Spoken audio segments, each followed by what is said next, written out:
Good evening students. तो अब तक हम लोगों ने उदारवाद, उग्र राष्ट्रवाद, ये दो फेज देखे राष्ट्रीय आंदोलन के।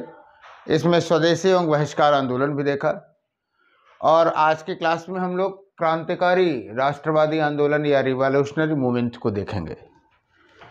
तो सबसे पहले क्रांतिकारी आंदोलन के संदर्भ में किन किन आयामों को हम लोग टच करेंगे ये जाने। पहली बात तो क्रांतिकारी जो आंदोलन था इसकी वैचारिकी क्या थी,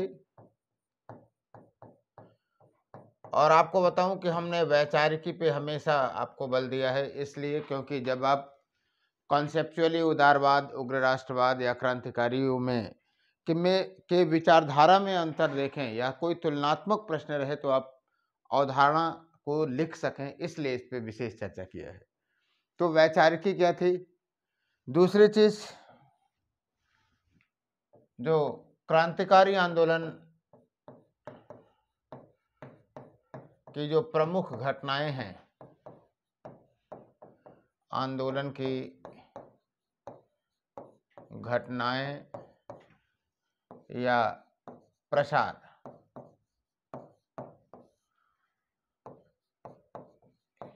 फैक्चुअल पार्ट है आपका, तथ्यात्मक भाग है, और फैक्ट को आपको क्या कहते हैं कि देखना है इस पे। इसके बाद हम लोग देखेंगे क्रांतिकारी आंदोलन का विदेशों में प्रसार, ये भी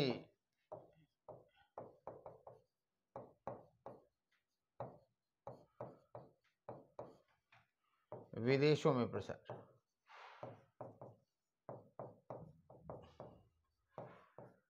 आप कह सकते हैं कि सर पहला और दूसरा जो चरण है, ए और बी, एक ही पार्ट का है, बस आपने देश और भारत के अंदर और भारत के बाहर दो भागों में इसको कर दिया। उसके बाद हम देखेंगे कि संगठन, क्रांतिकारियों के जो प्रमुख संगठन रहे, ये सब फैक्चुअल पार्ट है।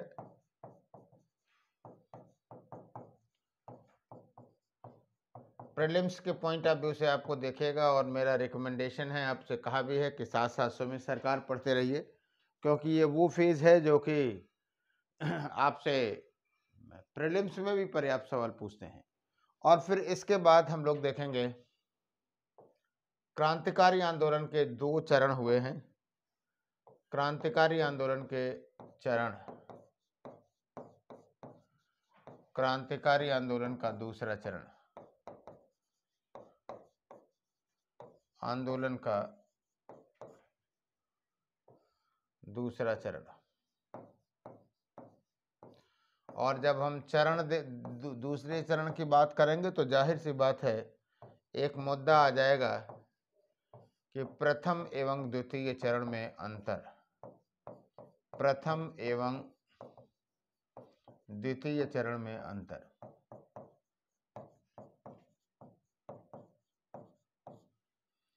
इतने डायमेंशन में हम लोग आज क्रांतिकारी आंदोलन पे चर्चा करने वाले हैं। वैचारिकी के साथ साथ हम लोग एक बिंदु जरूर और जोड़ें कि जो उदय की पृष्ठभूमि, उदय की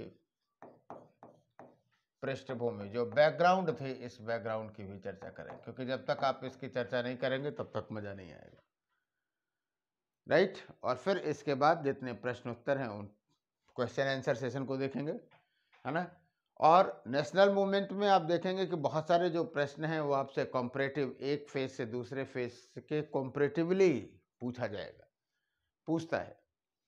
एक बात और भी देखेंगे कि जैसे कुछ जो विशेष व्यक्तित्व है, उन व्यक्तित्वों पर भी डायरेक्ट सवाल पूछा जा सकता है, जैसे अरविंद घोष हो गए, भगत सिंह हो गए, है ना, चंद्रशेखर आजाद हो गए, बिस्मिल हो गए।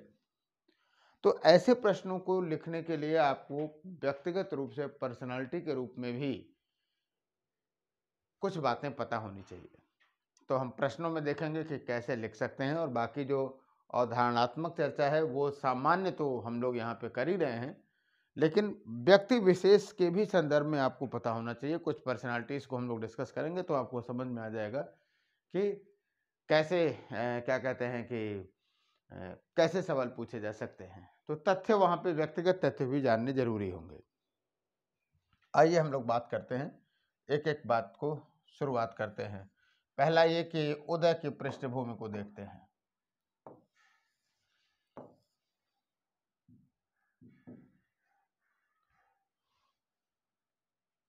Just a minute. उदय की पृष्ठभूमि देखते हैं।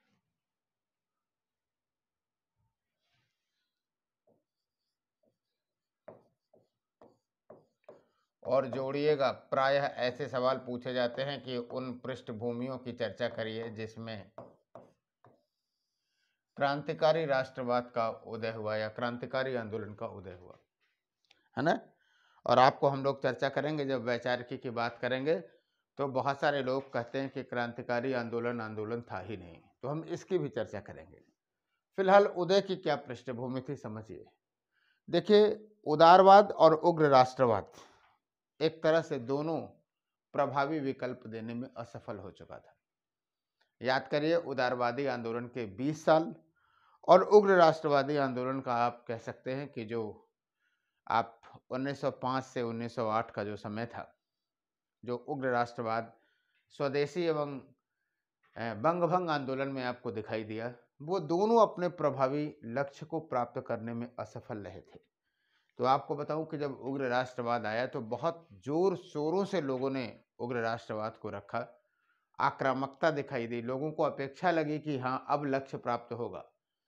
लेकिन जब उदारवाद और उग्र राष्ट्रवाद दोनों विफल हो गया तो आप जानते हैं कि लोगों में गहरी घोर निराशा व्याप्त हुई, है ना। और आप कह सकते हैं कि सर, क्रांतिकारी राष्ट्रवादी आंदोलन जो था वो एक तरह से घोर निराशा में एक आशा की किरण था।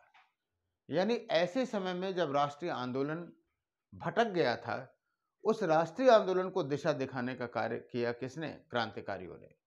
तो आप पहला बात तो दिमाग में इस बात को रखेंगे कि पहला जो कारक है वो ये था कि उदारवाद एवं उग्र राष्ट्रवाद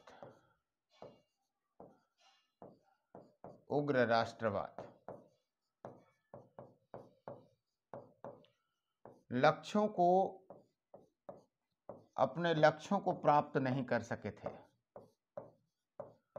अपने लक्ष्यों को प्राप्त नहीं कर सके थे।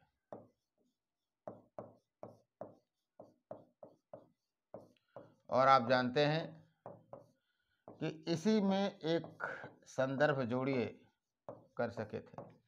निराशा की स्थिति कितनी थी कि 1907 में सूरत विस्फोट के पश्चात, 1907 में सूरत विस्फोट के पश्चात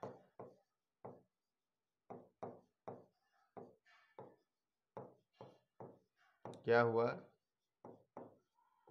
कि कांग्रेस उदारवाद एवं कांग्रेस दो खेमों में बढ़ चुकी थी।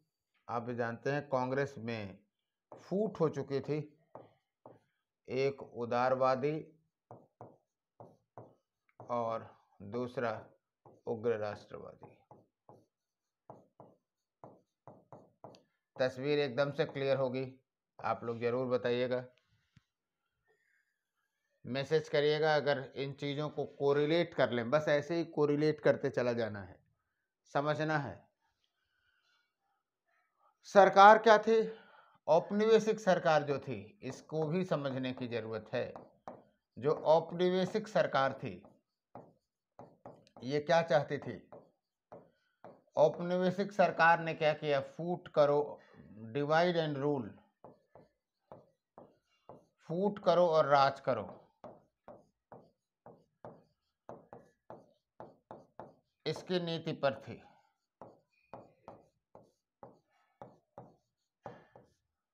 फूट करो एवं राज करो की नीति पर थी।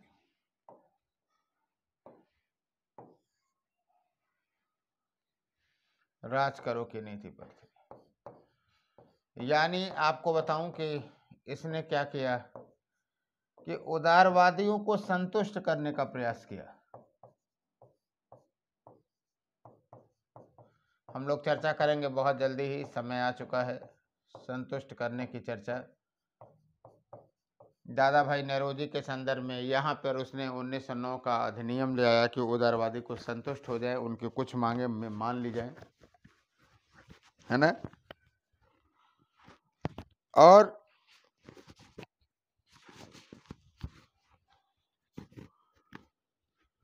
जो उग्र राष्ट्रवादी थे इनको क्या किया गया, कठोर दमन किया गया, कठोर दमन किया गया।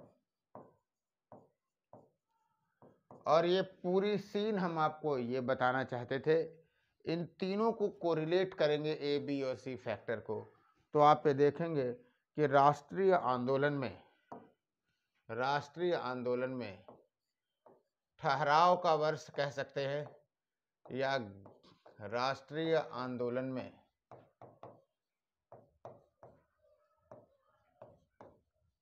या तो आप इसे ठहराव का वर्ष कह सकते हैं, ठहराव था, या गहरी निराशा की बात कह सकते हैं कि गहरी निराशा का समय था,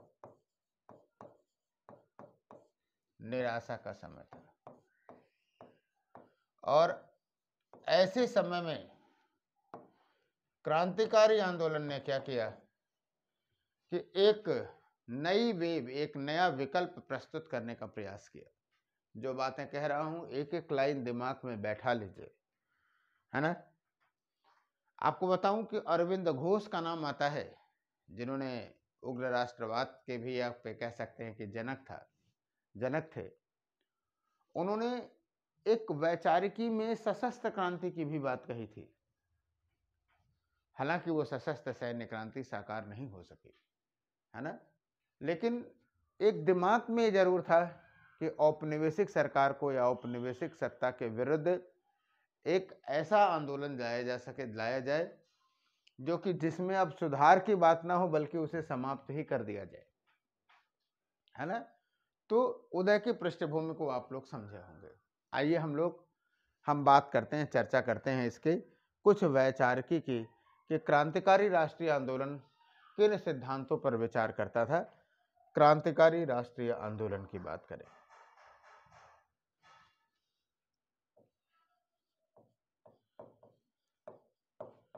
क्रांतिकारी राष्ट्रीय आंदोलन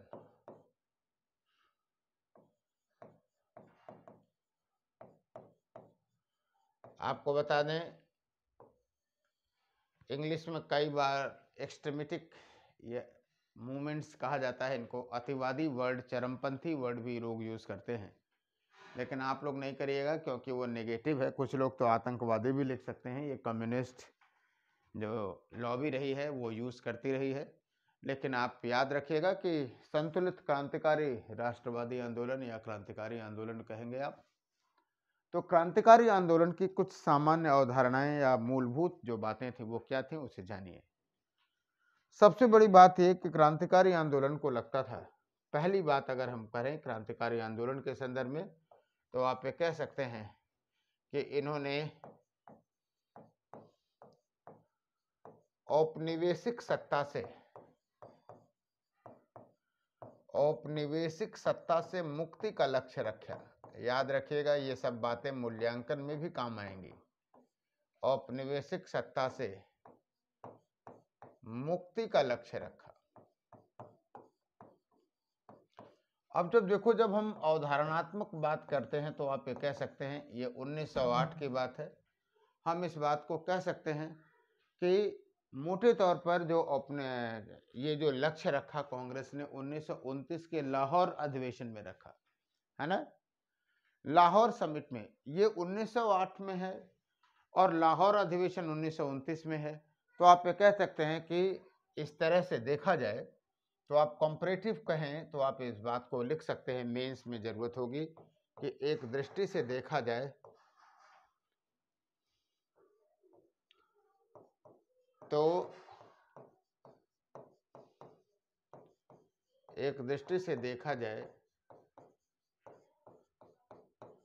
तो क्रांतिकारी क्रांतिकारी उदारवादियों से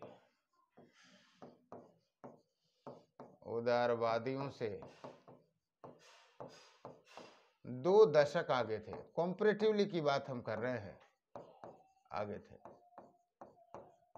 यानी ये पहले ऐसे व्यक्ति थे जिन्होंने इस बात को महसूस किया कि वास्तव में औपनिवेशिक सत्ता में सुधार नहीं, बल्कि अब इसको क्या करना चाहिए कि इसे समाप्त ही कर देना चाहिए। Right, sure. दूसरी बात,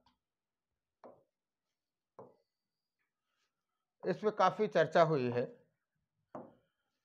इसलिए आइए हम देखते हैं कि क्रांतिकारियों ने अवधारणात्मक रूप, ये जो आपको 200 शब्द लिख दे रहा हूं ना, ये बहुत ही आवश्यक है, कहीं आपको हूबहू नहीं मिलेगा। क्रांतिकारियों ने हिंसा को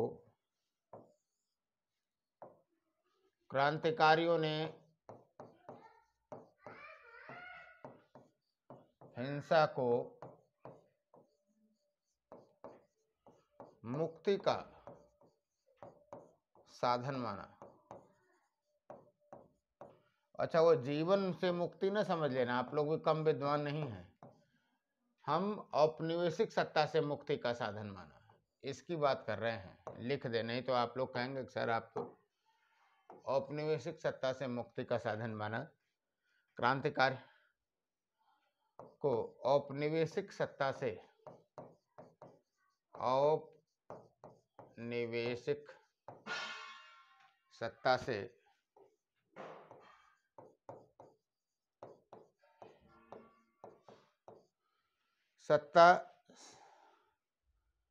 मुक्ति का साधन माना, है ना। और आपको बताऊं कि इस बीच आप लोगों ने, कई लोगों ने क्वेश्चन आंसर लिखा है समय का सदुपयोग करते हुए। प्रश्न ज़्यादा आ गए हैं और उत्तर उसका मैं अभी चेक कर रहा हूं, तो होप सो वेट करिएगा। आप सबको कमेंट्स के साथ वो प्रश्न मिलेंगे सुधार के साथ कि क्या क्या करना है उसमें, और लिखना जारी रखिएगा। क्रांतिकारियों ने हिंसा को मुक्ति का साधन माना, ये एक बड़ा विवादास्पद बात है। आपको बताऊं कि जो साम्राज्यवादी इतिहासकार हैं, और बल्कि कुछ वामपंथी भी इतिहासकार, इस बात को मानते हैं कि हिंसा से सभ्य समाज का निर्माण नहीं हो सकता। इस मुद्दे को समझने की जरूरत है कि हिंसा से सभ्य समाज का निर्माण नहीं हो सकता। पहली बात तो हम थोड़ा सा और आगे बढ़ा दें, तब हम लोग इसकी चर्चा करें। हिंसा को मुक्ति का साधन माना। अरविंद घोष जैसे लोग,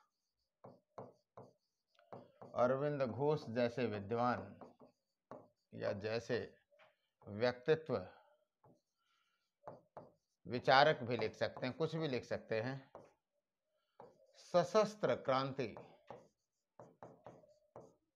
व्यक्तित्व ने सशस्त्र क्रांति की कल्पना की थी, सशस्त्र क्रांति की कल्पना की थी। हालांकि यह कल्पना स्वीकार नहीं हो पाई, लेकिन इन्होंने सोचा था कि हम एक सशस्त्र क्रांति के द्वारा औपनिवेशिक सत्ता को समाप्त कर देंगे। आपको बताऊं कि जो हिंसा है, हालांकि आपको बताऊं कि कई क्रांतिकारी ऐसा ये मानते थे कि केवल छुटपुट हिंसा से कोई लक्ष्य प्राप्त नहीं होगा। वो जानते थे इस बात को। अरविंद घोष भी इस बात को स्वीकार करते थे कि हम अगर कुछ लोगों की हिंसा कर दे रहे हैं तो उससे समाज नहीं हो सकता है, बदल नहीं सकता है। लेकिन फिर भी वो हिंसा को उचित साधन मानते थे। क्यों? क्योंकि इनका तर्क था कि औपनिवेशिक सत्ता जो थी, आपको बताएं कि इनका मानना था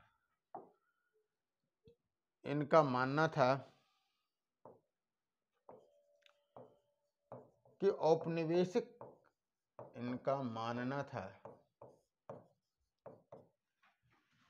औपनिवेशिक सत्ता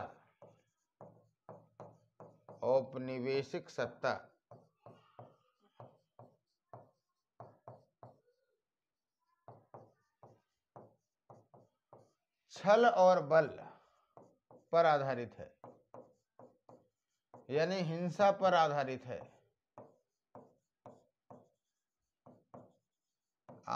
है, इसलिए अतः क्रांतिकारी प्रत्युत्तर हिंसा के माध्यम से देते हैं।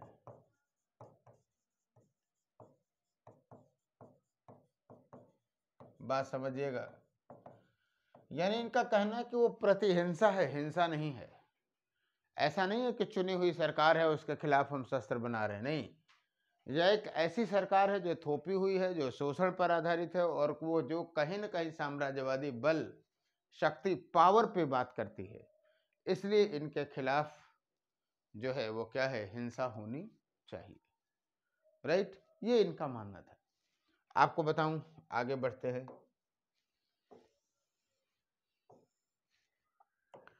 जहां भी कहीं नहीं बात होगी आप लोग तुरंत चर्चा को आगे बढ़ाइएगा।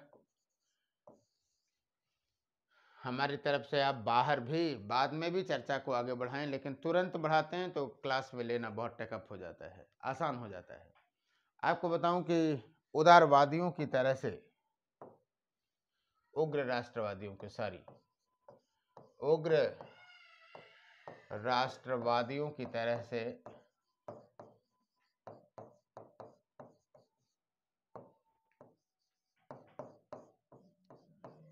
से ये भारतीय संस्कृति की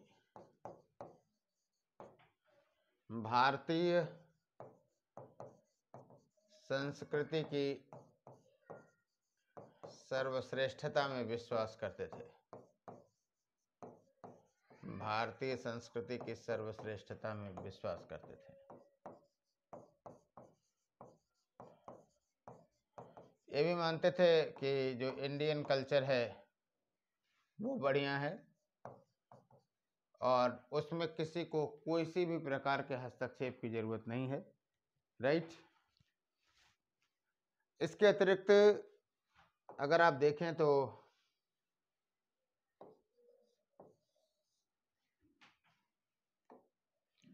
इनका ये मानना था क्रांतिकारियों का, गांधीयन विचारधारा के अपोजिट, कि क्रांतिकारी यह मानते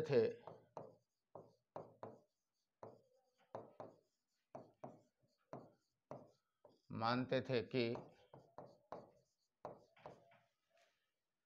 यदि औपनिवेशिक सत्ता पर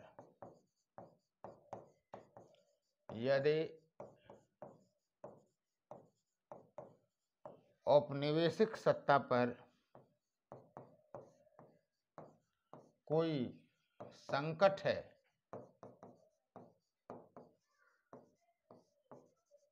तो वह एक अवसर है।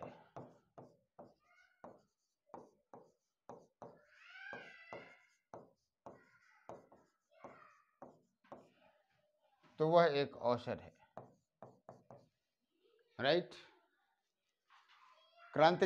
क्रांतिकारी गांधीयन क्या मानते थे? गांधीवादी विचारधारा थे कि नहीं? ऐसा नहीं है। गांधीवादी विचारधारा तो ये मानती थी, उसका भी कंपैरिजन होगा इसके बाद, गांधीयन फेज ही हम लोग शुरू करेंगे, कि कोई अगर विपत्ति में है तो उस समय ना चोट किया जाए। लेकिन ये स्ट्रेटेजिक क्रांतिकारियों को लगता था कि अगर औपनिवेशिक सत्ता पर संकट है, आज के दृष्टि से देखा जाए तो एकदम सही कूटनीतिक सिद्धांत है ये, कि औपनिवेशिक सत्ता पर कोई संकट है तो वो एक अवसर है और उसका प्रयोग करना चाहिए। अगली बात की बात करें, अपने समझ के लिए बता दें कि क्रांतिकारी राष्ट्रीय आंदोलन के जो 2 चरण हैं वो माने जाते हैं। पहला तो 1897 से लेकर के 1915 तक, 1915 तक, और जो दूसरा चरण है आप ये कह सकते हैं कि 1924 से या 20-24 से कह सकते हैं, 24 से लेकर के 31 तक था। 1924 से लेकर के 1929 तक, 1924 से 1924 से लेकर के 29 तक।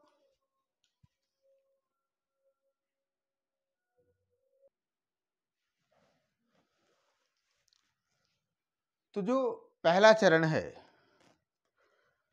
पहले चरण में हम लोग देखेंगे, अंतर जब दोनों चरण पढ़ लें तब चर्चा करेंगे, लेकिन मोटे तौर पे आप ये जानते रहिए, प्रारंभ में जब हम बात करें तो यानी प्रथम चरण हो गया और उसके बाद द्वितीय चरण। तो प्रथम चरण में अगर आप देखें,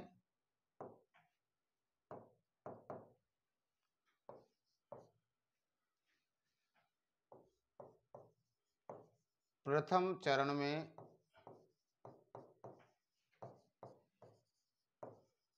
धर्म का सहारा लिया गया। आपको बताऊं कि जब आप सांप्रदायिकता पढ़ेंगे तो एक फेज आता है, इसको भी एक फैक्ट बना लिया जाता है कि किस तरह से क्रांतिकारियों ने धर्म का सहारा लिया और उससे नेगेटिव इम्पैक्ट पड़ा। लेकिन दूसरे चरण में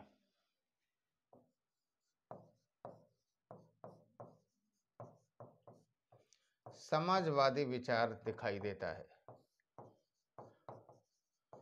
समाजवादी विचार दिखाई देता है। और इस समाजवादी विचार में अगर आप देखेंगे तो स्पेशली भगत सिंह का नाम आता है। हालांकि कई लोग हैं, लेकिन भगत सिंह की जो समाजवादी विचारधारा, या मैं नास्तिक क्यों हूं, तो वो हम जब वहां पे चर्चा करेंगे सेकंड फेज में तो बताएंगे कि कैसे समाजवाद की तरफ वो दिखाई दिए।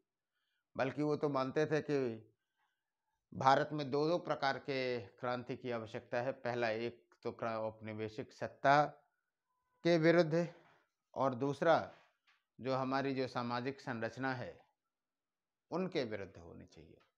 तो खैर हम वहाँ चर्चा करेंगे। ये आपके कुछ अवधारणात्मक रूप से है, और निश्चित रूप से जब आप इन अवधारणाओं को घटनाओं से जोड़ेंगे, देखिए मानविकी विषय है, मानविकी विषय में फ्लेक्सिबिलिटी होनी चाहिए, है ना। अब हमने जैसे मालूम हुआ कि आपसे कह दिया कि क्रांतिकारी राष्ट्रवाद या 1907 के बाद हुआ, या मोटे तौर पे 1907-8 के बाद आपको दिखाई दिया, तो ये मत सोचिए कि सर 1897 में तो अभी रैंड एवं आयस्ट की हत्या हुई थी तो पहली घटना तो वही मान लिया जाता है ना। हम एक सामान्य प्रवृत्ति की डिस्कस करते हैं। यहाँ पे डेट कोई मैथमेटिकली कोई डेट हम लोग नहीं रखते हैं कि इस डेट से शुरुआत हुई, लेकिन जो मुख्य प्रवृत्ति जो लाइमलाइट में आई वो स्पेशली कब आई? 1907-8 के बाद आई। श्योर। तो आइए हम लोग बात करते हैं क्रांतिकारी राष्ट्रवाद का प्रसार, या कुछ जो तथ्यात्मक पहलू है उधर चलते हैं। हम ये मानते हुए कि आप लोग इसे जानते हैं बहुत अच्छे ढंग से, केवल रैंडमली हम लोग चर्चा करना चाहते हैं। यहाँ पे क्रांतिकारी घटनाएं, क्रांतिकारी घटनाओं का प्रसार की बात करना चाहेंगे। और जब आपसे प्रसार पूछेगा तो ये कतई नहीं पूछेगा कि क्रांतिकारी घटनाओं का प्रसार कहाँ कहाँ रहा, बल्कि आपसे ये पूछेगा कि क्या क्रांतिकारी आंदोलन जो था वो अखिल भारतीय आंदोलन था। तो इसके पीछे का कॉन्सेप्ट हमने आपको हमेशा बताया कि क्रांतिकारी जो 1920 के पहले कोई भी जो घटना थी वो अखिल भारतीय नहीं थी, है ना, राइट। तो आइए हम लोग घटनाओं के प्रसार की बात करें। सबसे पहले आप जानते हैं कि 1897 में घटना हुई पूना में। सब हम लिखने नहीं जा रहे हैं, आप लोग बस जानते रहिए। 1897 में पूना में रैंड एवं आयर्स्ट की हत्या, रैंड एवं आयर्स्ट की हत्या किसके द्वारा हुआ? चापेकर बंधुओं के द्वारा हत्या हुई, चापेकर बंधुओं के द्वारा हुई।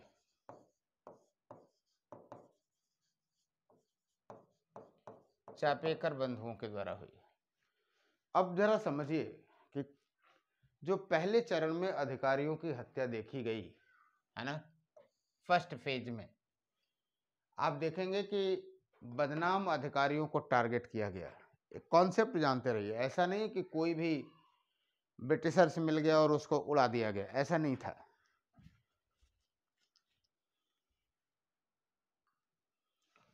तो जो रैंड एवं आयस्ट थे, आपको बताऊं कि जब पूना में प्लेग फैला था तो होता क्या था कि जो सरकारी जो मुलाजिम थे, रैंड एवं आयस्ट, ये लोग घर घर तलाश करते थे कि कौन पेशेंट है, और जो पेशेंट होता था उसको ले आकर के बाहर निकालते थे। और बदतमीजी किया इन्होंने भाई, जबकि भारतीय स्थिति थी ऐसी थी कि भाई भले ही एपिडेमिक थी, कोई बाहर निकाल थोड़ी दिया, है ना।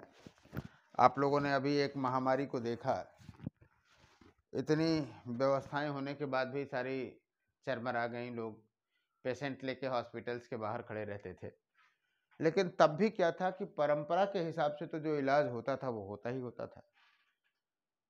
ये ब्रिटिशर्स अधिकारी घरों में खोजने तलाशी के नाम पर बहुत सारी बदतमीजियां की, और उसमें रैंड एवं आयस्ट बहुत वो था, क्या कहते हैं कि बदनाम था, और फिर उसकी हत्या कर दी गई। आपको बताऊं, इसी प्रकार 1906 में फुल्लर की हत्या की गई, ये भी उसी से था। फुल्लर की, कलकत्ता में फुल्लर की हत्या का प्रयास किया गया। फुल्लर की हत्या का प्रयास हुआ तो नहीं, लेकिन किया गया प्रयास, वारेंद्र घोष ने किया। और ये फुल्लर वही था जिसने बंगाल विभाजन को क्रियान्वित किया था, वारेंद्र घोष था। असफल प्रयास था। और आप देखेंगे कि क्रांतिकारी राष्ट्रवादी आंदोलन के बहुत सारे एफर्ट्स असफल रहे, लेकिन हमें असफल शब्द से को बहुत कायदे से देखना है। क्यों? क्योंकि एफर्ट थे, हमको प्रयासों पे ध्यान देना है, सफल असफल नहीं।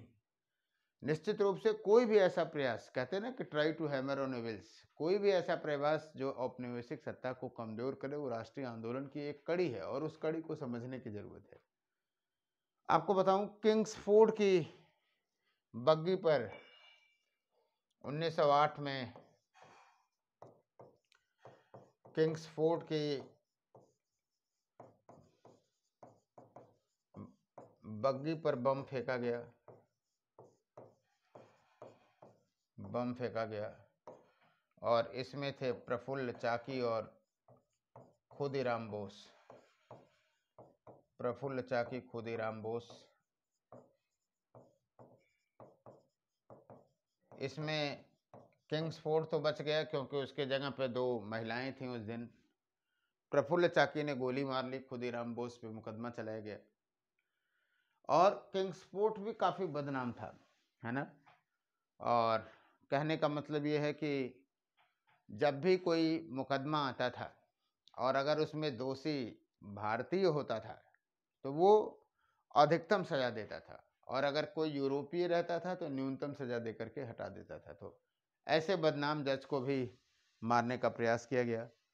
उसी तरह से 1912 में 1911 में आप जानते हैं कि जो रास बिहारी बोस,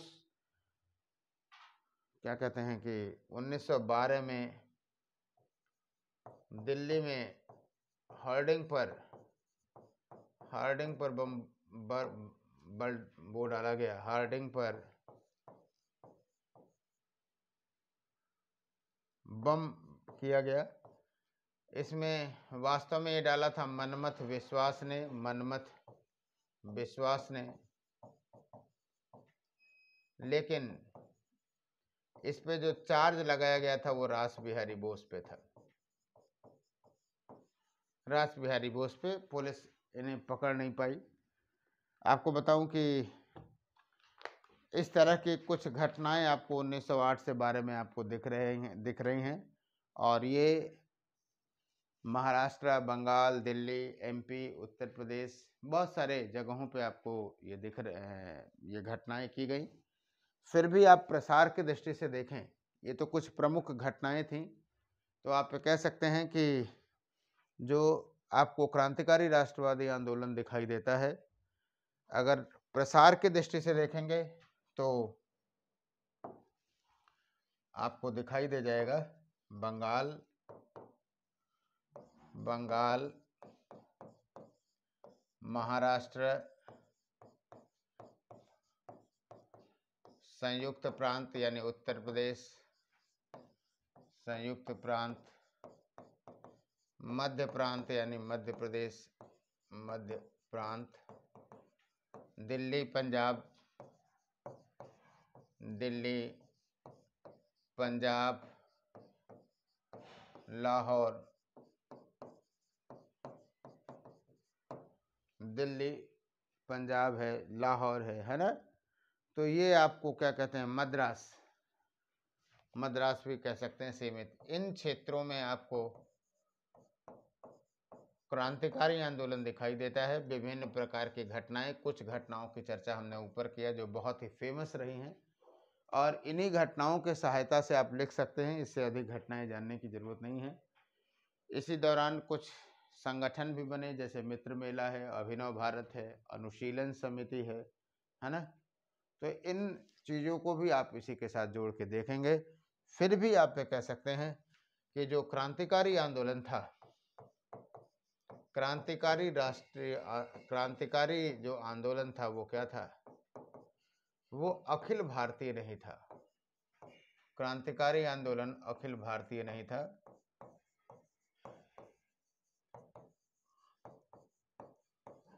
भारतीय नहीं था। एक बड़ा क्षेत्र अखिल भारतीय नहीं था।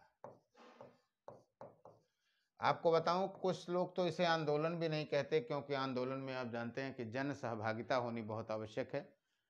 लेकिन आप जानते हैं कि क्रांतिकारी आंदोलन को कार्य करने का, क्रांतिकारी आंदोलन के कार्य करने का स्वरूप ऐसा था कि उसको जन सहभागिता मिल नहीं सकती थी।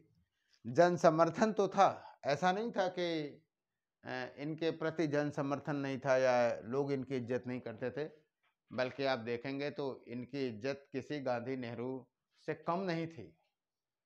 कभी आपको ऐसा कोई उदाहरण नहीं मिलेगा कि आप ये देखें कि किस फला क्रांतिकारी समाज में था और लोगों ने क्या किया कि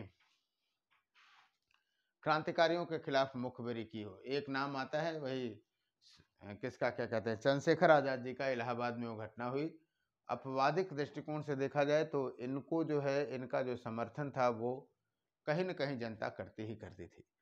तो क्रांतिकारी आंदोलन अखिल भारतीय नहीं था, और निश्चित रूप से आप ये कह सकते हैं कि इनकी कार्य पद्धति के कारण, इस बात को जरूर ध्यान में रखने की जरूरत है, कार्य पद्धति, जो एक एक लाइन लिख रहे हैं उसको बहुत ध्यान में रखिएगा। कार्य पद्धति के कारण भले ही जन सहभागिता कम थी, भले ही जन सहभागिता कम थी,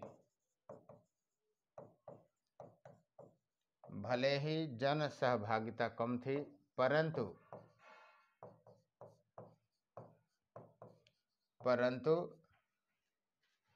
जन समर्थन पर्याप्त था, जन समर्थन पर्याप्त था। कई इसका कारण आपको आधार दे सकते हैं। जतिन दास की मृत्यु हुई थी, सेकंड फेज की बात है, और जतिन दास की मृत्यु आमरण अनशन से हुई थी, बताऊंगा। और उनकी क्या कहते हैं कि फ्यूनरल सेरेमनी में लाखों लोग थे, और उस जमानों में लाखों लोग, आप फ्यूनरल सेरेमनी में 500-600 लोग चले जाएं तो घाट भर जाता है, लाखों लोग थे, तो आप समझ सकते हैं कि कितना समर्थन हो सकता है। और निश्चित रूप से जो भी लोग थे वो इनके त्याग की, क्योंकि अधिकांश जो क्रांतिकारी पकड़े जाते थे उनको वही किया जाता था, क्या कहते हैं कि उनके, वो जानते थे कि फांसी ही होगी उनको।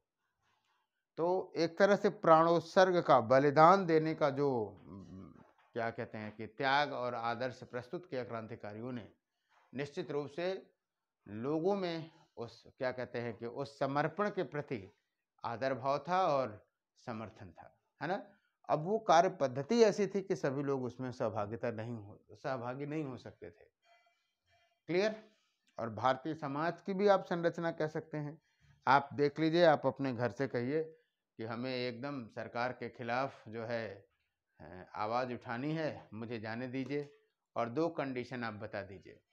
पहला कंडीशन आप बता दीजिए कि वहाँ गोली चल सकती है और जान भी जा सकती है, और दूसरा कंडीशन आप ये बताइए कि नहीं, कुछ नहीं होगा, शांतिपूर्ण अपने ढंग से विरोध करना है।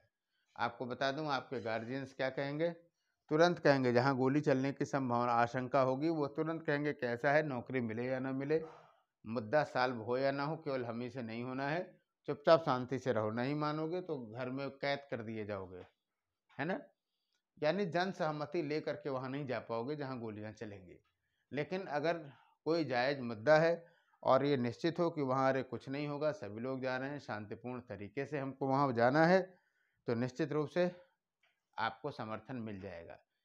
तो आप समझ सकते हैं कि गांधी के आंदोलन में और क्रांतिकारी के आंदोलन में हमेशा गांधी और क्रांतिकारियों पे तुलना करती है, और सोशल मीडिया की तुलना से तो हाथ जोड़ करके राम राम, है ना।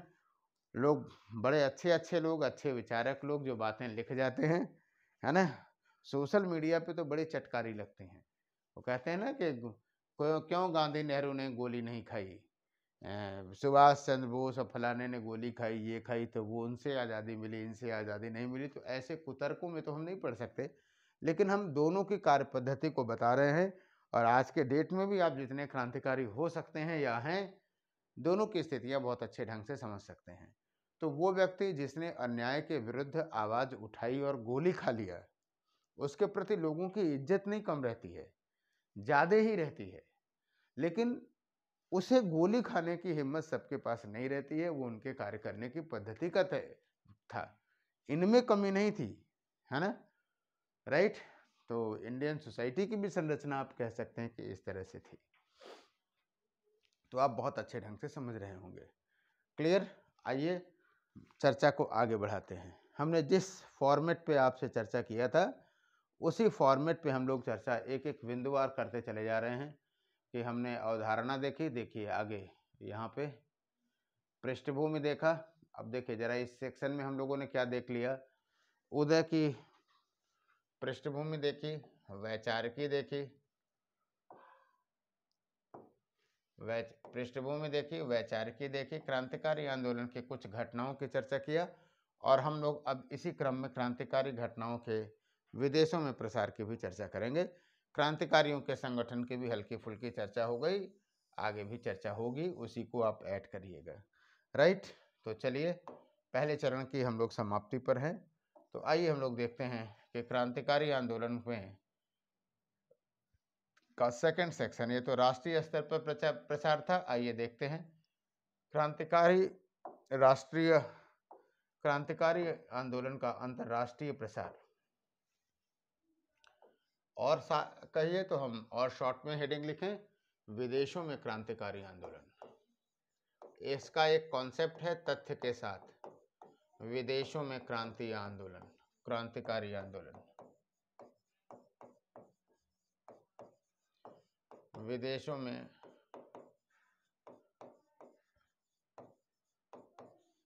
क्रांतिकारी आंदोलन। तो हमने आपको एक बात बताया था कि क्रांतिकारी औपनिवेशिक सत्ता में पर किसी भी प्रकार का संकट है तो वो संकट को अवसर के रूप में खोजते थे, राइट। और आपको बताऊं कि वो अवसर प्रथम विश्व युद्ध के दौरान मिलेगा, है ना। इसके अतिरिक्त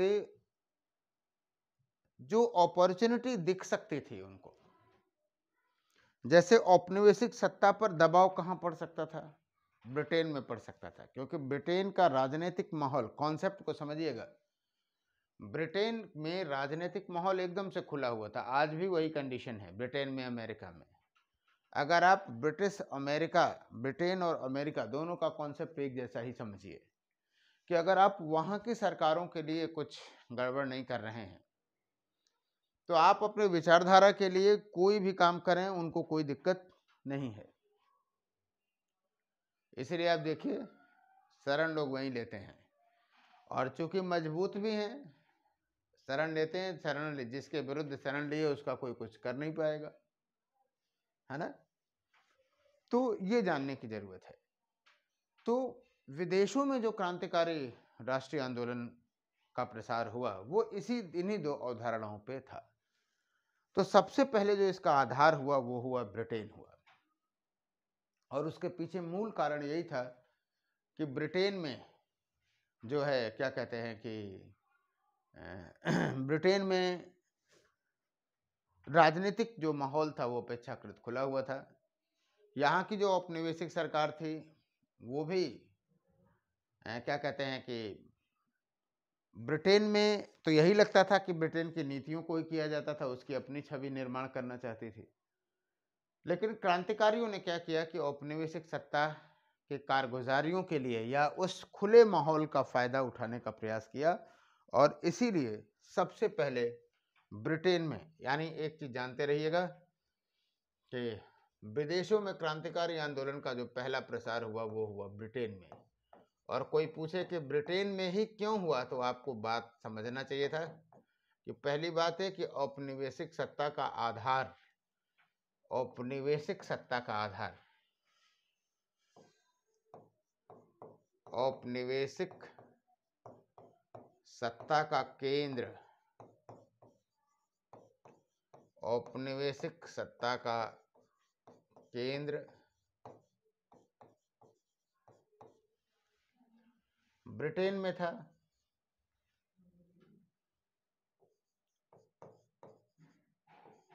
ब्रिटेन में शक्ति का आधार जो था वो क्या था? केंद्र से बेहतर शब्दावली आधार होगी। शक्ति का आधार ब्रिटेन में था,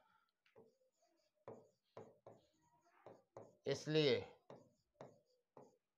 या इस आधार को, इसलिए इस आधार को सीमित करने का, आधार को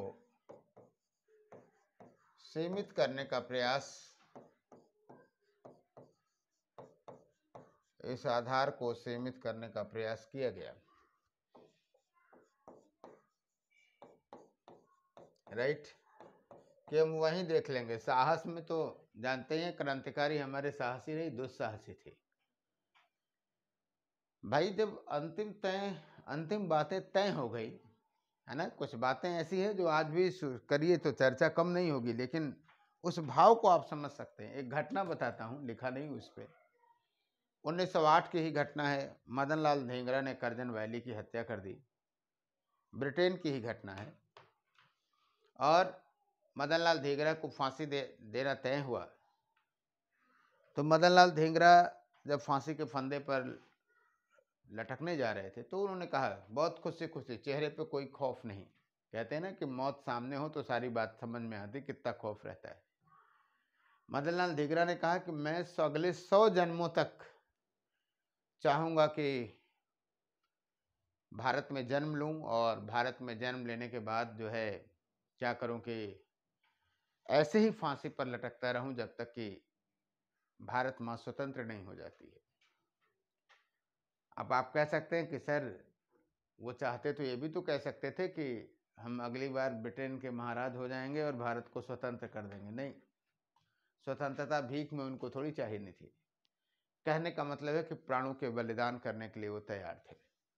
तो दुस्साहसी तो थे ही, कहे कि चलो हम आधार को ही मिटा देते हैं। इसके अतिरिक्त ये बात जरूर लिखी जानी चाहिए कि इसके अतिरिक्त ब्रिटेन में माहौल, ब्रिटेन में राजनीतिक वातावरण खुला हुआ था। एक एक बात को लिखिएगा, राजनीतिक वातावरण खुला हुआ था।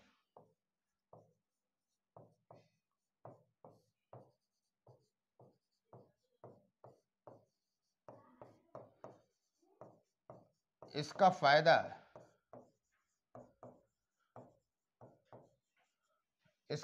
उठाया किसने? क्रांतिकारियों ने। ये दो पहलू थे, आप कह सकते हैं।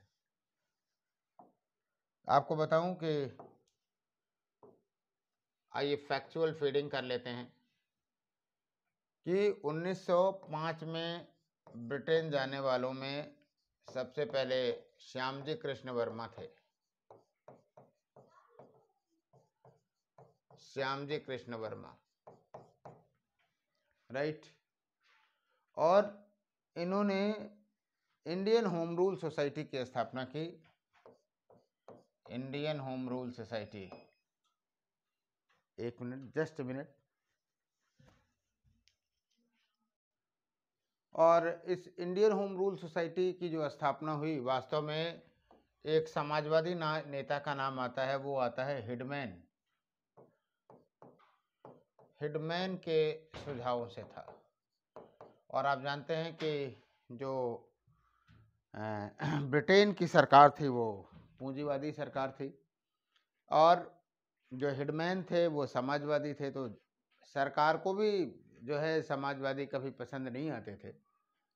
तो फिलहाल उनके सुझावों से ये हुई थी। और उद्देश्य क्या था? निश्चित रूप से इस होम रूल सोसाइटी का जो उद्देश्य था वो क्या था? भारतीय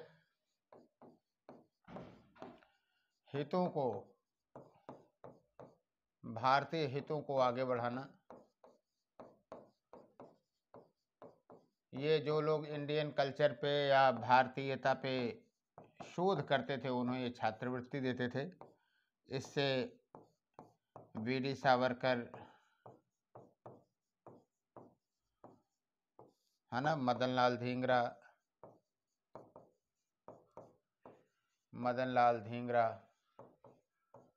मैडम भीखाजी कामा, ये ऐसी व्यक्तित्व हैं जिनके बारे में आपको अलग से भी पता होना चाहिए। क्रांतिकारियों की माँ कही जाती थी मैडम भीखाजी कामा। ये लोग जुड़े, है ना। और आपको बताऊं कि 1908 में, डेट को कंफर्म कर लेते हैं, 1909 है ये। 1909 में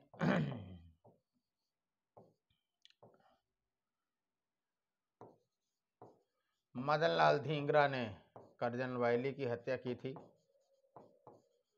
मदन लाल धींगरा ने। और ऐसा नहीं है कि इनका कोई कभी भी पर्सनल कारण से ये नहीं करते थे। धींगरा ने करजन वायली की हत्या कर दी।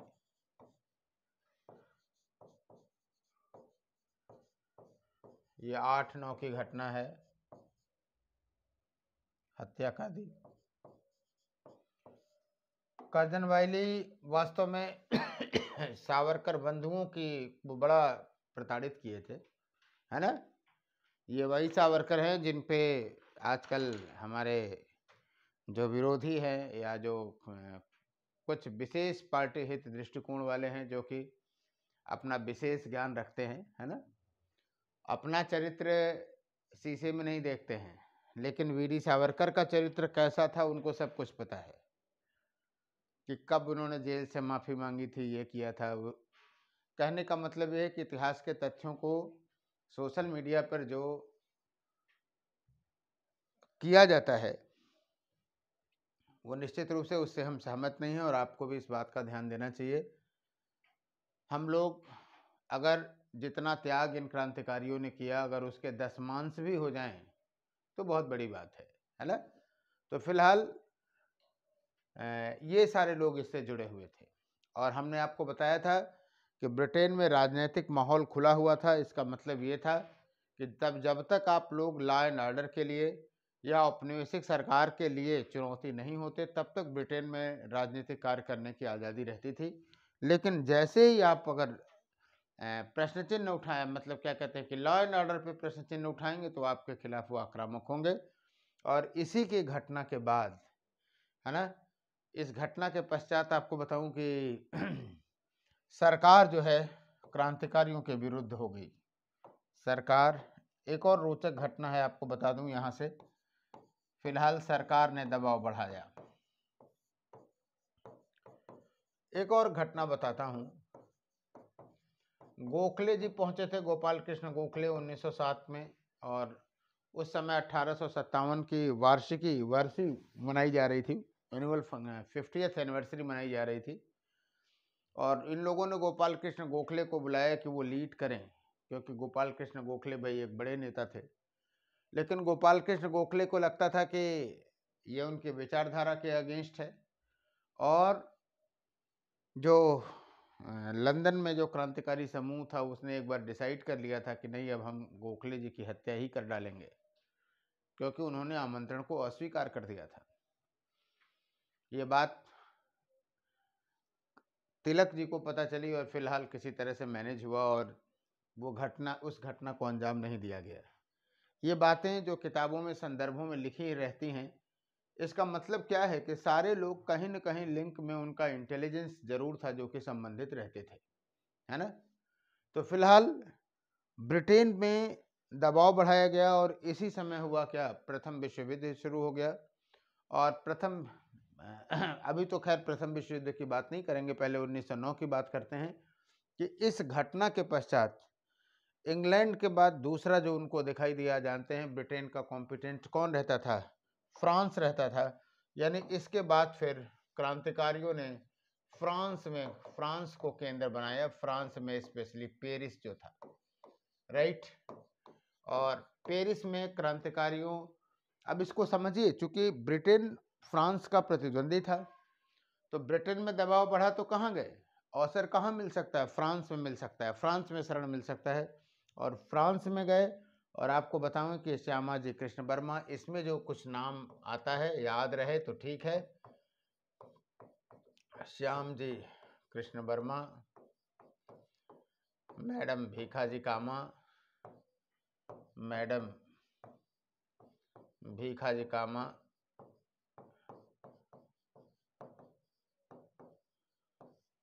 है ना, मैडम भीखाजी कामा, रेवती जी राणा, रेवाजी राणा, रेवाजी राणा, ये लोग थे, रेवाजी राणा। और इन्होंने जो है क्या कहते हैं कि वंदे मातरम, एक नाम आता है प्रेमनाथ दत्त, आता है पीएन दत्त, प्रेमनाथ दत्त, इन लोगों ने यहाँ पे गतिविधियों को चलाया। यहीं से वंदे मातरम एक समाचार पत्र भी निकाला गया, वंदे मातरम। प्रेमनाथ दत्त के बारे में कहा जाता है कि ये फ्रांसीसी सेना में भी शामिल हुए, जैसे कि सैन्य गतिविधियों को के बारे में जान सकें। लेकिन इसी बीच क्या हुआ कि फर्स्ट वर्ल्ड वार हो गया, प्रथम विश्व युद्ध शुरू हुआ। और प्रथम विश्व युद्ध में आप जानते हैं कि ब्रिटेन और फ्रांस एक तरफ थे, और अब जाकर के क्या हुआ कि फ्रांस से, पेरिस से हट करके जर्मनी में गए। आप समझते रहिए कि कैसे एक दूसरे से लिंक है ना। और जर्मनी में जाने वाले जो प्रमुख लोग थे, आपको बताऊं कि भूपेंद्र नाथ दत्त, भूपेंद्र नाथ दत्त, चंपक रमण पिल्लई, चंपक रमण पिल्लई। कॉन्सेप्ट के साथ साथ इन फैक्टों को जोड़ देंगे तो और अच्छा हो जाएगा। चंपक रमण पिल्लई, रामचंद्र पेशावरी, रामचंद्र पेशावरी, ये लोग थे। लेकिन याद रखिएगा कि जब हम अंतर्राष्ट्रीय प्रसारों की बात करते हैं तो जर्मनी में आप देखेंगे कि अपेक्षाकृत कम सफलता मिली, अपेक्षाकृत कम सफलता मिली। कारण क्या था अपेक्षाकृत कम सफलता मिली? और कारण ये था कि यहाँ पर भारतीयों की संख्या कम थी, और जब भारतीयों की संख्या कम थी तो फिर प्रथम विश्व युद्ध के बाद ही, फिर दौरान ही अमेरिका में गदर आंदोलन चलाया गया। हम लोग इसकी चर्चा नेक्स्ट फेज में करेंगे, अगली क्लास में करेंगे, फिलहाल यहाँ लिख दे रहा हूँ। अमेरिका में गदर आंदोलन चला, गदर आंदोलन। और गदर आंदोलन चलाने में अगर आप देखें तो संगठित करने में लाला हरदयाल, लाला हरदयाल, सोहन सिंह भरकना, सोहन सिंह भरकना, हरिनाम सिंह तुंडिलाट, हरिनाम सिंह तुंडिलाट,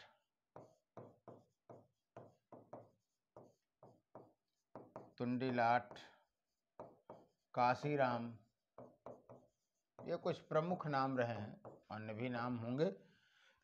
गदर आंदोलन चलाया, और आपको बताऊं गदर आंदोलन पे हम स्पेशली चलेंगे। जीडी कुमार, तारकनाथ दास, कुछ और नाम लिख लीजिए। जीडी कुमार, तारकनाथ दास, TN दास, तारकनाथ दास, राइट।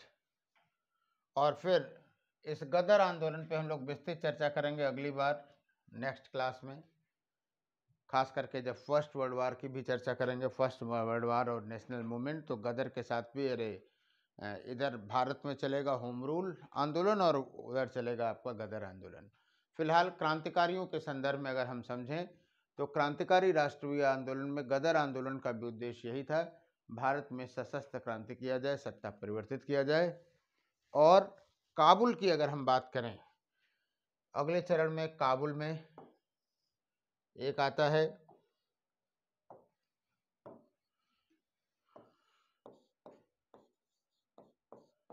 काबुल में एक अस्थायी सरकार की, प्रथम विश्व युद्ध के दौरान अस्थायी सरकार की स्थापना की गई। एटा के ही थे कौन? एटा उत्तर प्रदेश, राजा महेंद्र प्रताप सिंह के द्वारा। राजा महेंद्र प्रताप सिंह,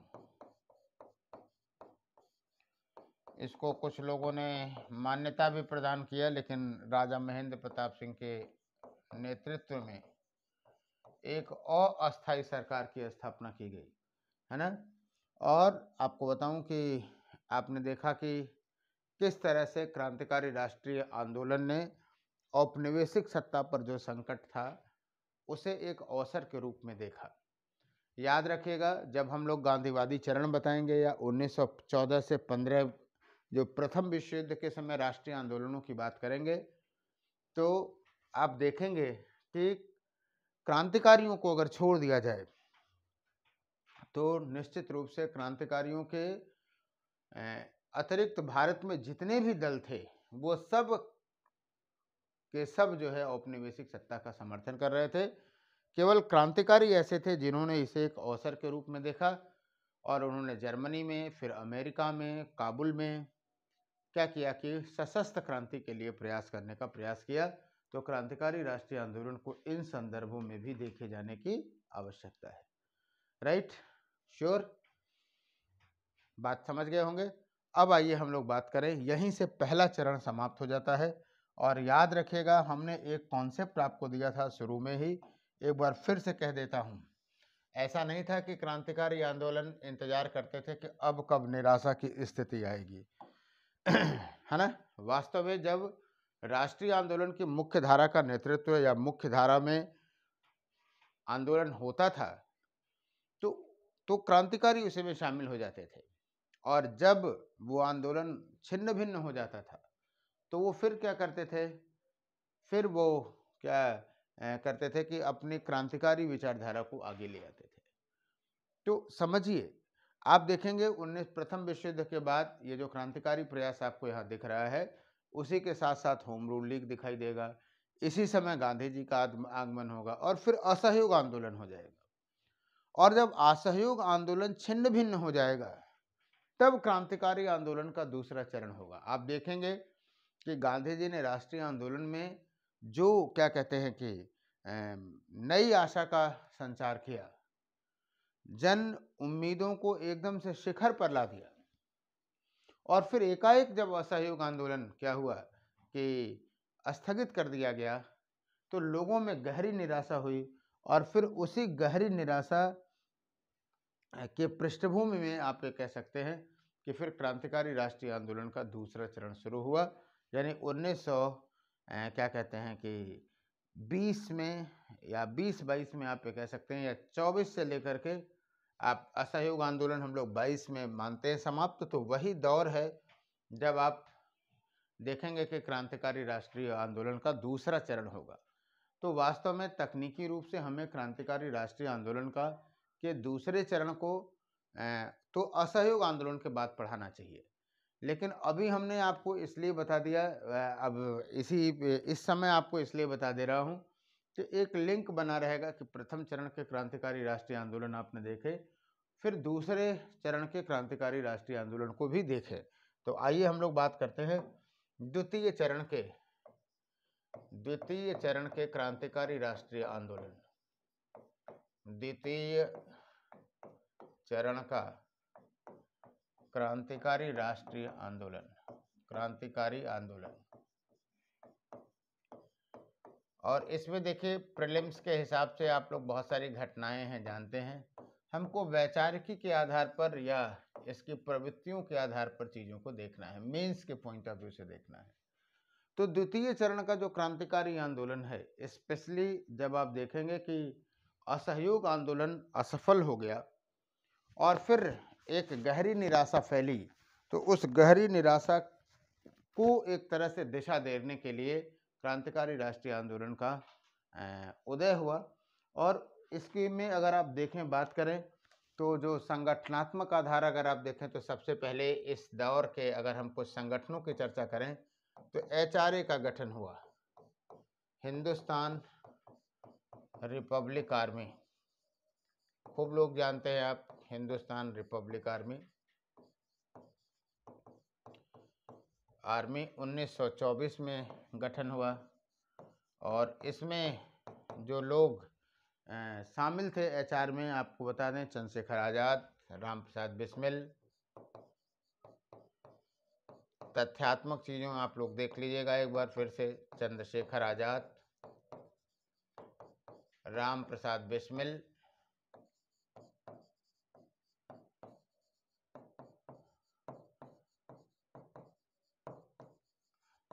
चंद्रशेखर आज़ाद, राम प्रसाद बिस्मिल, योगेश चटर्जी, सचिन सान्याल, योगेश चटर्जी,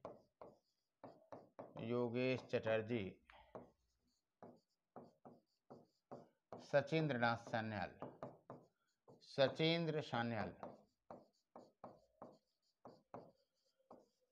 1928 में इसका नाम बदल दिया गया HSRA, हिंदुस्तान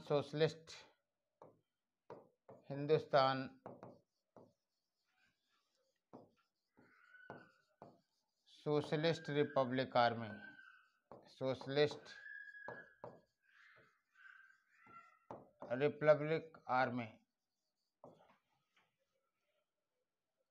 ये सिर्फ इसलिए आपको बता रहे हैं कि HSRA जो है नाम दे रहे हैं, इसमें क्या कहते हैं कि ये बात इसलिए कही गई कि किस तरह से लोग, अब सोशलिस्टिक चीज़ वही है, लोग भी वही हैं, लेकिन अब समाजवाद के प्रति झुकाव दिखाई दे रहा है।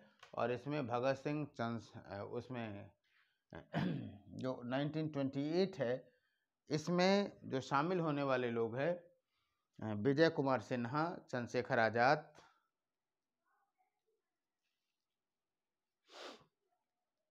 आपको बता दूं चंद्रशेखर आज़ाद तो थे ही, विजय कुमार वर्मा, विजय कुमार सिन्हा, शिव वर्मा, जयदेव कपूर,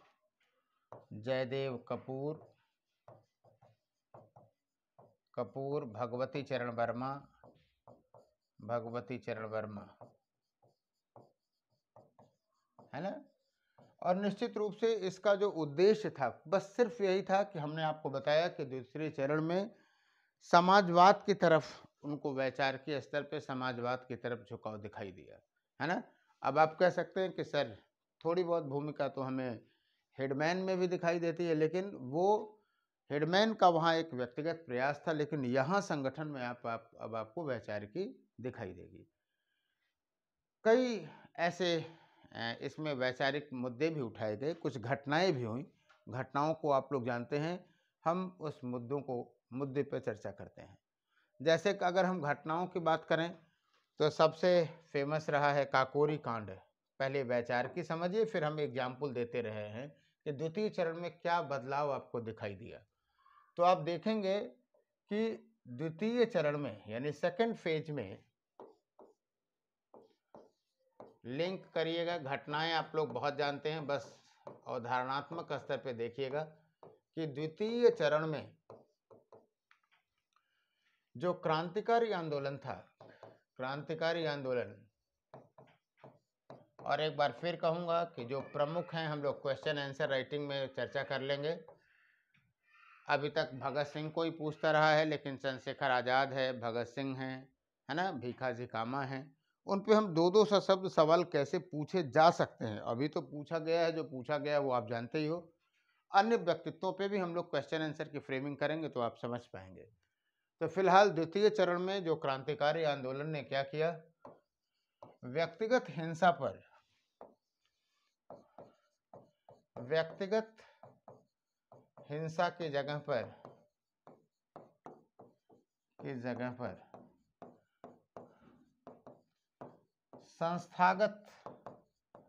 संस्था पर प्रहार किया।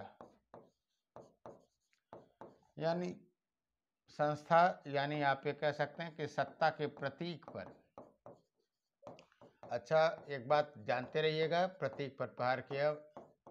ऐसा कतई नहीं सोचिएगा कि सर इस समय किसी अधिकारी की हत्या नहीं की जाएगी। भाई हत्या होगी, हमने ये नहीं कहा कि प्रथम चरण की घटनाएं आपको नहीं देखी जाएंगी, लेकिन कॉम्परेटिवली जब आप देखोगे तो सेकंड फेज में आपको व्यक्तिगत हिंसा जो है क्या होगा, ज़्यादा दिखाई देगी। व्यक्तिगत हिंसा नहीं दिखाई देगी, संस्थाओं पर प्रयास किया जाएगा। जैसे बहुत एक फेमस घटना रही है HSRA की HRA की, ये तो खैर HRA के ही था, अभी HSRA नहीं बना था, वो था काकोरी कांड। आज भी देखो कि पूछा ही जाता है काकोरी कांड, 9 अगस्त 1925। हम यहाँ प्रीलिम्स नहीं देख रहे हैं, लेकिन चर्चा भले ही कर दे रहे हैं। इसमें काकोरी कांड में कॉन्सेप्ट समझिएगा। काकोरी स्पेशली क्या था कि सरकार का खजाना जा रहा था और उस खजाने को लूटा गया। तो सरकार का खजाना किसका था, वो तो सर भारतीयों का ही था वो पैसा, लेकिन संस्थागत एफर्ट किया गया।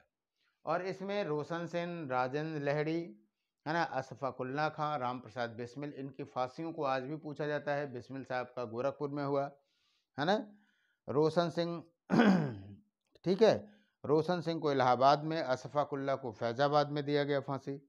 ठीक है, तो कहने का मतलब ये है कि इन लोगों ने काकोरी कांड करने का प्रयास किया। इसी प्रकार, इसी तरह से आपको बताऊं कि असेंबली पर बम फेंका गया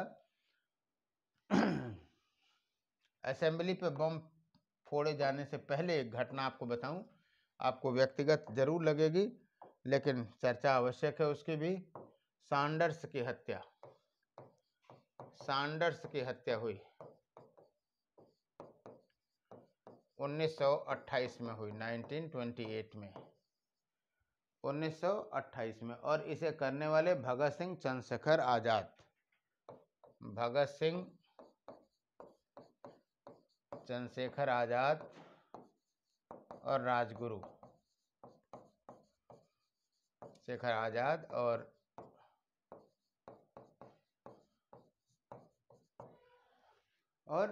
राजगुरु, है ना, 17 दिसंबर 1928।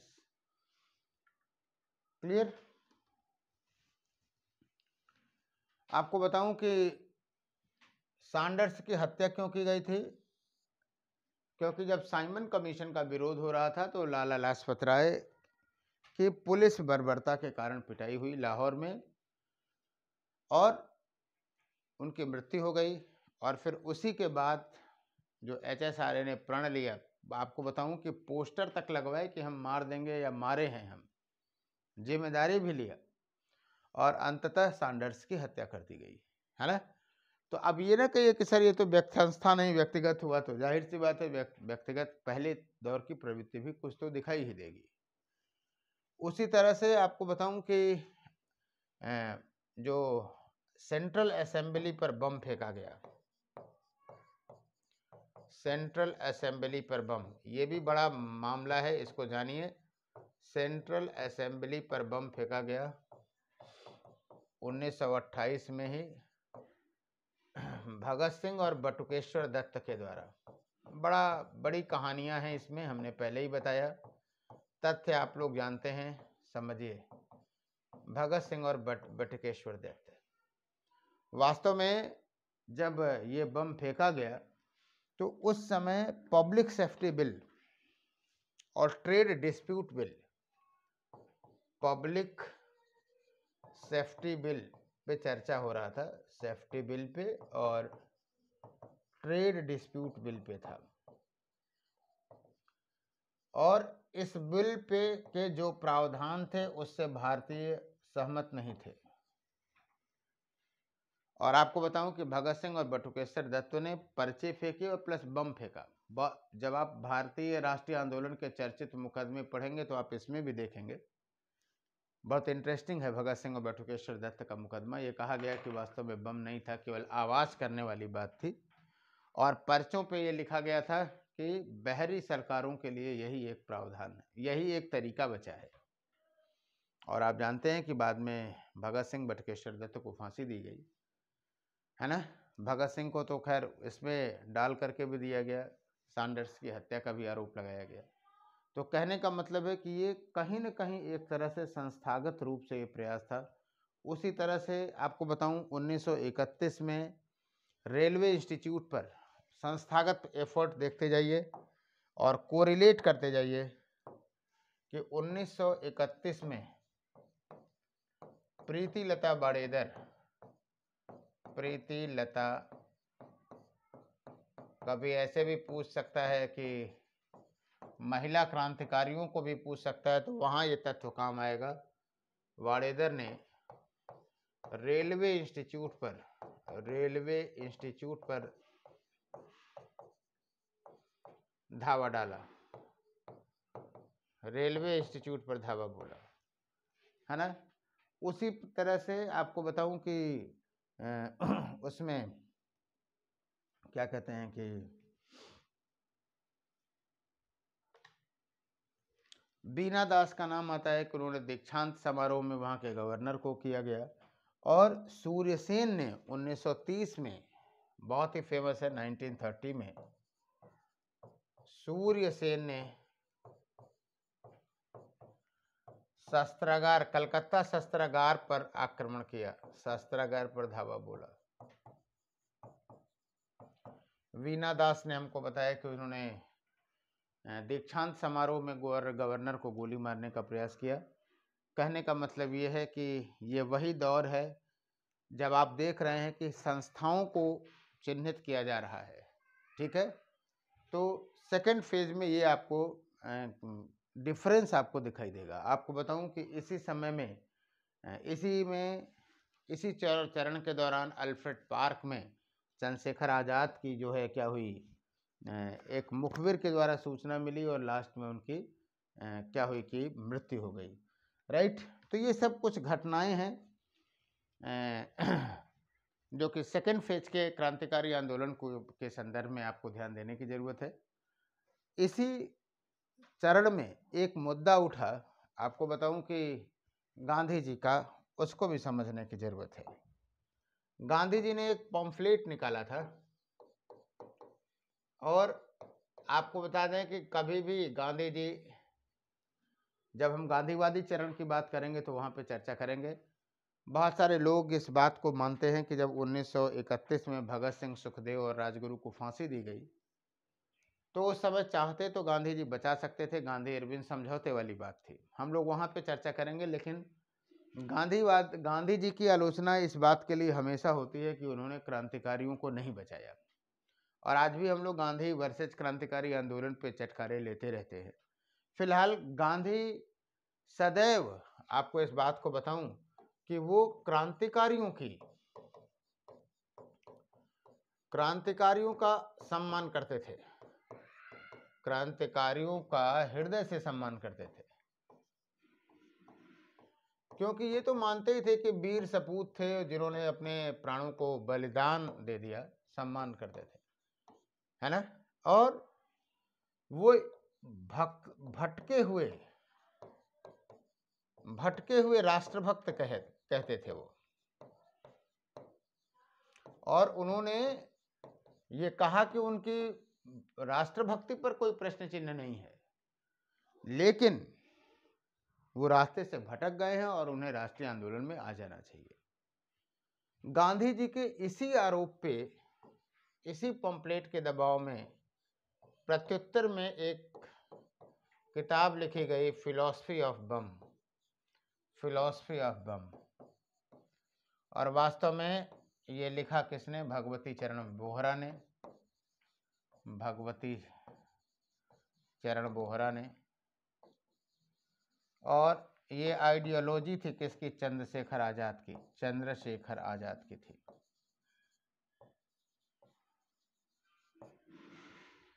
चंद्रशेखर आजाद की थी, राइट।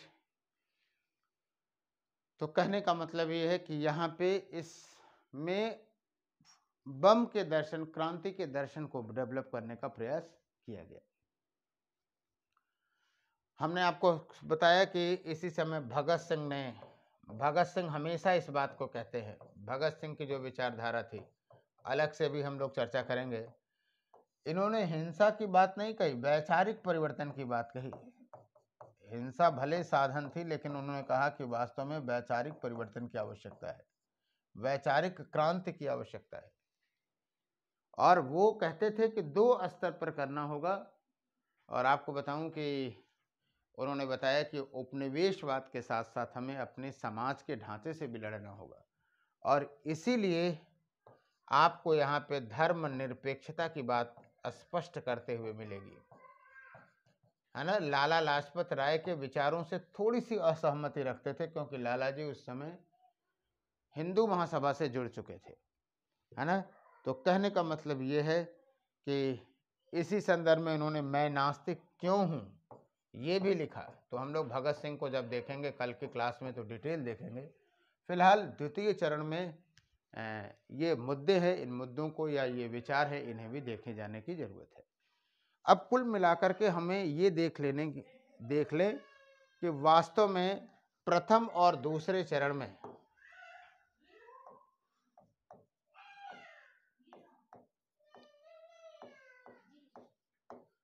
प्रथम एवं दूसरे चरण में अंतर क्या है, फर्स्ट फेज और सेकंड फेज में क्या अंतर था,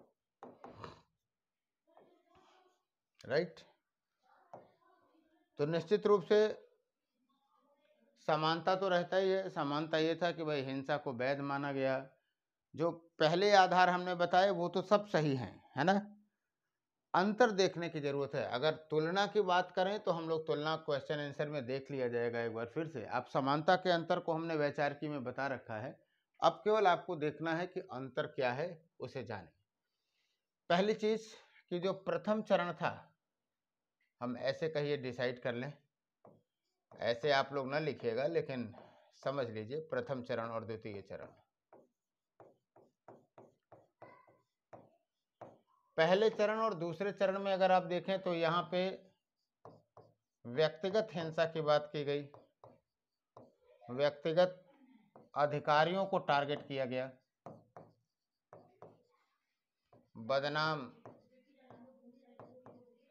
बदनाम अधिकारियों को टारगेट किया गया।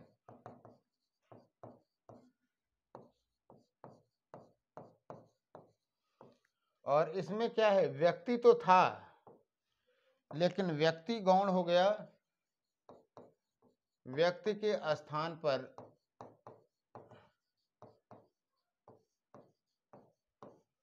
संस्था को टारगेट किया गया, संस्था को टारगेट किया गया। दूसरी बात,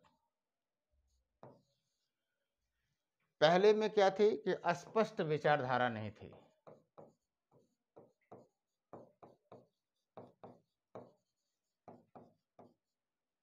धारा नहीं थी। इसमें क्या है कि आपको समाजवादी विचारधारा दिखाई देगी,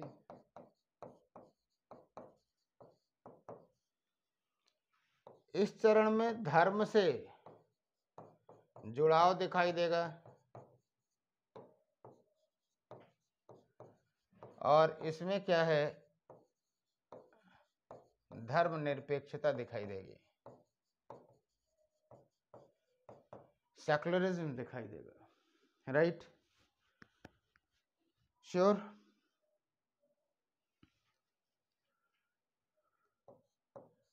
पहले चरण में, प्रथम चरण में आपको कोई दर्शन नहीं दिखाई देगा, दर्शन का विकास नहीं होगा, लेकिन आप देखेंगे द्वितीय चरण में क्रांतिकारी दर्शन, फिलॉसफी ऑफ रिवॉल्यूशन का विकास हुआ। और एक चीज और हम देखते हैं कि पहले चरण में अगर आप देखेंगे तो पहले चरण की तुलना में दूसरे चरण में आपको महिलाओं की उपस्थिति ज़्यादा दिखाई देगी, राइट। तो ये ऑल अबाउट रहा आपके क्रांतिकारी दर्शन के, क्रांतिकारी आंदोलन के संदर्भ में। हम उम्मीद करते हैं कि आप इसे बहुत अच्छे ढंग से समझेंगे।